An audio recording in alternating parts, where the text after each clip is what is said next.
Liza's ഫ്ലേവേഴ്സിൽ കൂടെ ഇന്ന് നല്ല ഒരു ബോംബെ സ്റ്റൈലിൽ എങ്ങനെയാണ് ബീഫ് കറി വെക്കുന്നതെന്നാണ് ഞാൻ കാണിച്ചു തരുന്നത്.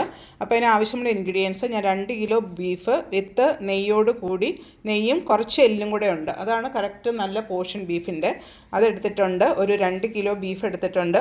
പിന്നെ ഓയിൽ ഒരു 1/2 കപ്പ് ഓയിൽ എടുത്തിട്ടുണ്ട്. സവോള 3 എണ്ണം സ്ലൈസ് ചെയ്തത്, തക്കാളി 2 എണ്ണം മുറിച്ചത്, പച്ചമുളക് ഒരു 7 എണ്ണം, വെളുത്തുള്ളി ചെറുതായിട്ട് അരിഞ്ഞത് ഒരു 10 എണ്ണം, ഇഞ്ചി ചെറുതായിട്ട് അരിഞ്ഞത് ഒരു 2 ഇഞ്ചിൻ്റെ കഷ്ണം.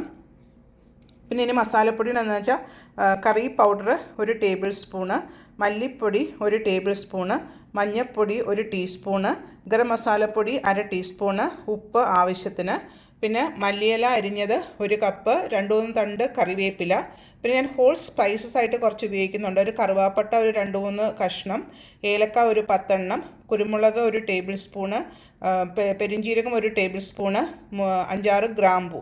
ഈ കറുവപ്പട്ടയൊക്കെ നമ്മൾ ഹോളായിട്ടാണ് ഈ കറിയിൽ ഇടുന്നത്.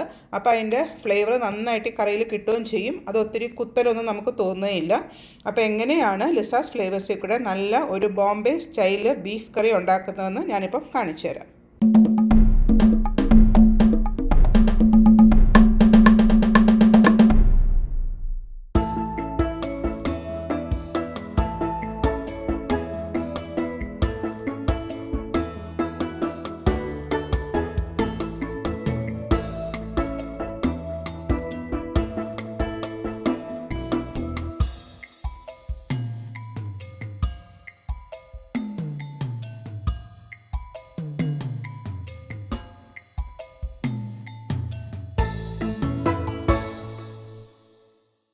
നമ്മുടെ ബോംബെ സ്റ്റൈല് ബീഫ് കറിക്ക് വേണ്ടിയിട്ട് ഞാൻ എണ്ണ ചൂടാക്കിയിട്ടുണ്ട്.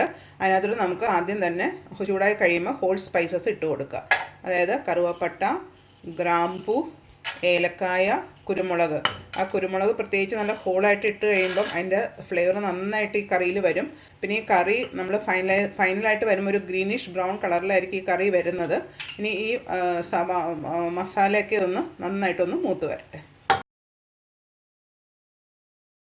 മസാലയൊക്കെ പൊട്ടി വന്നിട്ടുണ്ട്, നല്ലതായിട്ട് ചൂടായി വന്നിട്ടുണ്ട്. അതിനകത്തോട്ട് നമുക്ക് സവാള അരിഞ്ഞത് ആഡ് ചെയ്യാം.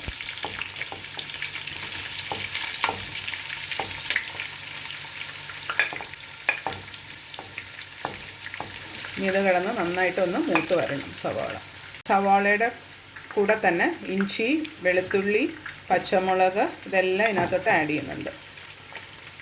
ഇതെല്ലാം ആഡ് ചെയ്തിട്ട് നമുക്കതിനെ മൂപ്പിച്ചെടുക്കാം. നന്നായിട്ട് ഇളക്കി കൊടുക്കുക. ഇതൊന്ന് വാടി വരട്ടെ. അതുവരെ നന്നായിട്ടൊന്ന് നല്ല ഹൈ ഹീറ്റിൽ തന്നെ കിടന്ന് അതൊന്ന് മൂത്ത് വരട്ടെ.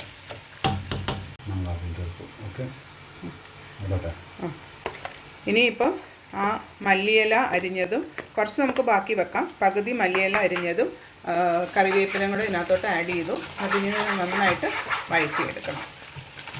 ഒന്നും കൂടെ ഇതിനകത്ത് കിടന്ന കറിവേപ്പിലയും മല്ലിയിലയും കൂടെ ഒന്ന് വഴന്ന് കിട്ടും. ഇനിയിപ്പം മഞ്ഞൾപ്പൊടി, മല്ലിപ്പൊടി, കറി പൗഡർ, ഗരം മസാലപ്പൊടി ഇതെല്ലാം ഇതിനകത്തോട്ട് ആഡ് ചെയ്യും. അതൊന്ന് നന്നായിട്ടൊന്ന് മൂത്ത് കിട്ടണം. എളുപ്പം മൂത്തോളും. പൊടികളായതുകൊണ്ട് എണ്ണയും നല്ല ചൂടാണ്, എളുപ്പം മൂത്ത് കിട്ടിക്കോളൂ. ഇനി നമുക്ക് ആ തക്കാളി വലുതായിട്ട് അരിഞ്ഞു വെച്ചാൽ തക്കാളിയും കൂടെ ഇതിനകത്തോട്ട് ആഡ് ചെയ്യാം.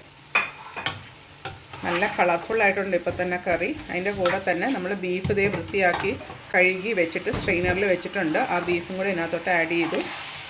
ഇത് നന്നായിട്ട് ആ ബീഫിൽ കിടന്ന് നന്നായിട്ടൊന്ന് ഇളക്കി കൊടുക്കാം.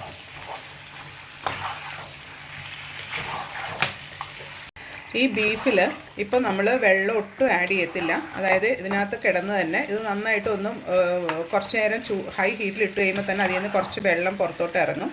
എന്നിട്ട് കഴിയുന്നതും ഈ മീറ്റിൻ്റെ വെള്ളത്തിൽ തന്നെ കുക്ക് ചെയ്യുന്നതാണ് നല്ലത്.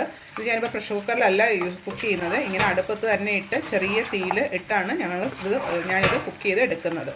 അപ്പം ഇതിനകത്തുനിന്ന് വെള്ളം ഇറങ്ങി കഴിഞ്ഞിട്ട് ആവശ്യമുണ്ടെങ്കിൽ മാത്രം വെള്ളം ആഡ് ചെയ്താൽ മതി. അല്ലെങ്കിൽ ആ മീറ്റിൻ്റെ വെള്ളത്തിൽ തന്നെ കിടന്ന് കുക്ക് ചെയ്യുന്നതാണ് കറിക്ക് നല്ല ടേസ്റ്റ് കിട്ടുന്നത്. ഈ കറി ഏകദേശം ഒരു സെമി ഗ്രേവി കറിയാണ്, അതുകൊണ്ട് ഒത്തിരി ചാറ് ആവശ്യമില്ല. അപ്പം നമുക്കിതൊന്ന് മൂടി വെച്ചിട്ട് ഒന്നും കൂടെ കുറച്ച് നേരം വെള്ളം ഇറങ്ങുന്ന കഴിഞ്ഞിട്ട് ബാക്കി ആവശ്യമുണ്ടെങ്കിൽ മാത്രം വെള്ളം ആഡ് ചെയ്യാം.